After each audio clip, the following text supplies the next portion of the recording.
Hi friends, இந்த வீடியோவில் என்ன பார்க்க போகிறோம்னா வீடியோ ஸ்லோ மோஷனில் வந்து பார்த்திங்கன்னா எப்படி கொண்டு போகிறது, அதாவது வீடியோ ரன்னிங் இருக்கும் இல்லைங்களா. ஸோ அந்த ரன்னிங் வந்து பார்த்திங்கன்னா கொஞ்சம் ஸ்பீடாகும் இல்லை கம்மி பண்ணுறது எப்படின்ட்டு பார்க்க போகிறோம். ஸோ செம்ம ஒரு எடிட்டிங்னே சொல்லலாம். அதை நான் சொல்லக்கூடாது, நீங்கள் ட்ரை பண்ணி பார்த்துட்டு சொல்லுங்கள், ஓகேங்களா. ஸோ இந்த வீடியோ கண்டிப்பாக எல்லாருக்கும் பிடிச்சிருக்கும்னு நான் நினைக்கிறேன். ஃபஸ்ட்டு லைக் பண்ணுங்கள், அதுக்கப்புறம் கண்டிப்பாக நம்ம சேனலை சப்ஸ்கிரைப் பண்ணிக்கோங்க. ஒரு வீடியோ எடுத்துக்கோங்க, மீடியா ப்ரௌசரில் போய் இப்போ இந்த இடத்துல நான் கட் பண்ண போகிறேன். வீடியோ லேயர் பிடிச்சி கட் பண்ணிட்டோம்.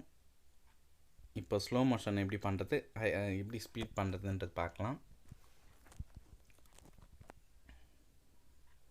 ஸோ KineMaster யூஸ் பண்ண கற்றுக்கிறதுக்கு வந்து பார்த்திங்கன்னா அதுக்கும் நான் வீடியோ போட்டிருக்கேன், சர்ச் பண்ணி பாருங்கள். கீழே ஸ்க்ரோல் பண்ணிங்கன்னா வீடியோ இருக்கும். KineMasterனால் என்ன, அதை எப்படின்னா யூஸ் பண்ணலாம், பேசிக் ஸ்டெப்ஸ் என்ன எல்லாமே போட்டுருங்க. ஸோ அந்த வீடியோ உங்களுக்கு ரொம்ப யூஸ்ஃபுல்லாக இருக்கும்னு நான் நினைக்கிறேன். போய் சர்ச் பண்ணி பாருங்கள், ஓகேங்களா. இதுனா பார்த்தீங்கன்னா எஃபெக்ட்ஸ் நான் சும்மா காட்டுறேன் உங்களுக்கு, அதில் ஆட் பண்ணல. ஒரு ஆப் எடுத்தோம் வச்சுக்கோங்க, அதன் ஃபுல் அண்ட் ஃபுல் வந்து பார்த்திங்கன்னா எப்படி யூஸ் பண்ணலான்றத ஒரு மாடல் மாதிரி வச்சுட்டு ஏதாவது ஒரு வீடியோ வச்சுட்டு எப்படின்னா யூஸ் பண்ணலான்றதை ட்ரை பண்ணி பாருங்கள், ஓகேங்களா.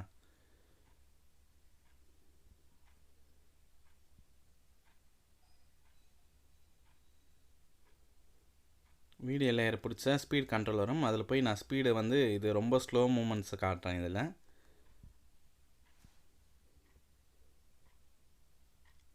ஸோ ரொம்ப ரொம்ப ரொம்ப பொறுமையாக நடந்து வர மாதிரி இருக்குது பார்த்தீங்களா. ஸோ நம்ம அதை பார்த்தீங்களா, அதில் போய் ஸ்பீட் கண்ட்ரோலில் இருக்கும், லேயர் அழுத்தினா வரும்னு நினைக்கிறேன். வீடியோ லேயரை கிளிக் பண்ணிங்கன்னா ஸ்பீட் கண்ட்ரோல் இருக்கும். அந்த ஸ்பீடில் போய்ட்டு நம்மளுக்கு என்ன மோஷன், அதாவது இது பாருங்கள், ரொம்ப அதிகமாக இல்லாத ரொம்ப கம்மியாக இல்லாத நார்மலில் வச்சுருக்கேன். இப்போ நான்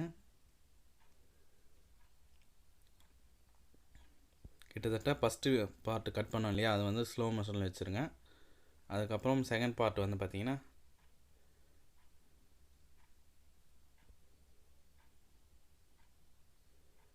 நார்மல் ரன்னிங் மூமெண்ட் இது, ஓகேங்களா. இப்போ லேயரை கிளிக் பண்ணி ஸ்பீட் கண்ட்ரோலில் போய்ட்டு ரொம்ப ஸ்பீடாகவும் வச்சுக்கலாம், கம்மியாகவும் வச்சுக்கலாம். இப்போ நான் இதில் வந்து பார்த்திங்கன்னா கம்மி பண்ணால் அந்த வீடியோ லேயர் வந்து பார்த்திங்கன்னா லென்த்தி ஆகுது இல்லையா. இப்போ இந்த ஃபஸ்ட்டு வீடியோ லேயர் வந்து பார்த்திங்கன்னா அதிகப்படுத்துகிறேன், ஏன்னா அது ஸ்பீட் மூமெண்ட் வந்துட்டு சைக்கிளில் மூமெண்ட் மட்டும் பார்த்திங்கன்னா ரொம்ப ஸ்லோ மூமெண்ட்டில் காட்டுறேன். பார்த்தீங்களா எந்த அளவு ரொம்ப ஸ்லோவாக வராங்க. ஸோ அதுக்கேற்ற மாதிரி நம்மளுக்கு இப்போது இது வந்து ஒரு எக்ஸாம்பிள் வீடியோ தான் இது. நீங்கள் பயன்படுத்துகிற வீடியோ வேறு மாதிரி கூட இருக்கலாம், ஓகேங்களா. சும்மா ஒரு எக்ஸாம்பிளுக்கு நான் காட்டுறேன், ஓகேங்களா, தெரிஞ்சுக்கோங்க.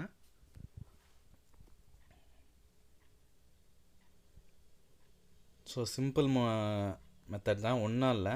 வீடியோ லேயர், அதாவது வீடியோவில் வந்து பார்த்திங்கன்னா ஃபஸ்ட்டு KineMasterல போய் வீடியோ ஒன்று ஆட் பண்ணுறீங்க. எந்த வீடியோ இப்போ எடிட் பண்ண போகிறீங்களோ அந்த வீடியோ ஆட் பண்ணிவிட்டு வீடியோ லேயரை கிளிக் பண்ணிங்கன்னா ஸ்பீட் கண்ட்ரோலில் இருக்கும் ஆப்ஷன். ஸோ அதில் போய் பண்ணுங்கள், ஓகேங்களா. ஸோ இந்த வீடியோ பிடிச்சிருக்கோன்னு நான் நினைக்கிறேன். பிடிச்சிருந்தால் கண்டிப்பாக லைக் பண்ணுங்கள், ஓகேங்களா ஃப்ரெண்ட்ஸ்.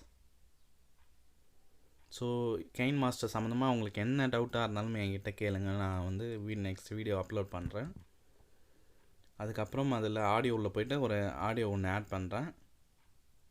அதுக்கப்புறம் எக்ஸ்போர்ட் கொடுத்து வெளியே வந்துடுங்க, ஓகேங்களா. எக்ஸ்போர்ட் கொடுத்து வீடியோ வந்து வெளியே எடுத்துக்கோங்க.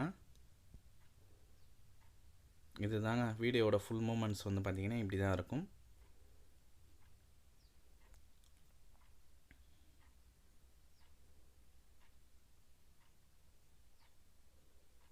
அங்கேருந்து ஸ்பீடாக வந்துட்டாங்க, அதுக்கப்புறம் ரொம்ப ஸ்லோ மூமெண்ட்ஸ் காட்டுறாங்க இல்லையா.